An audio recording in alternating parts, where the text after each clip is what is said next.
السلام علیکم ناظرین و سامعین، روشن دین اسلام میں خوش آمدید۔ یہاں پر آپ کو بہت اچھے وظائف اور دینی معلومات ملتی ہیں اور ملتی رہیں گی انشاءاللہ عز و جل۔ تو میرے چینل کے ساتھ جڑے رہنے کے لیے چینل کو سبسکرائب کر دیں، میری ویڈیو کو لائک کر دیں۔ آج ہم جو وظیفہ کریں گے وہ ہے حاجت روائی کا، جو کہ 3 دن کا مجرب عمل ہے۔ حاجت پوری کرنے والی ذات صرف میرے رب کی ہے۔ جب کوئی حاجت، کوئی ضرورت پوری نہ ہو رہی ہو اور آپ مایوسی کے شکار ہو جاتے ہوں تو ایک بات یاد رکھیں، مایوسی انسان کی بچی ہوئی طاقت کو بھی رائیگاں کر دیتی ہے۔ ان معاملات میں اپنے رب سے رجوع کریں۔ بے شک رب کی ذات وہ واحد ذات ہے جو اپنے بندوں سے 70 ماؤں سے بھی زیادہ پیار کرتا ہے۔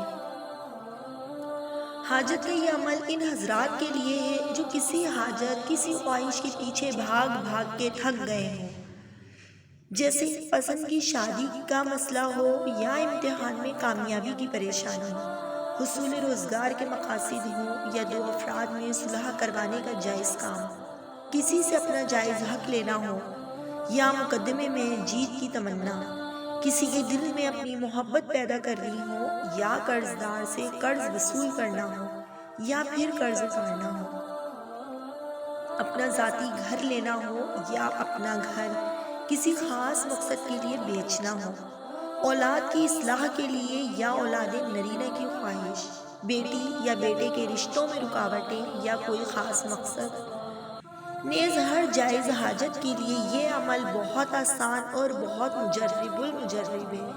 چلیں آئیں اس کے طریقے کی طرف چلتے ہیں۔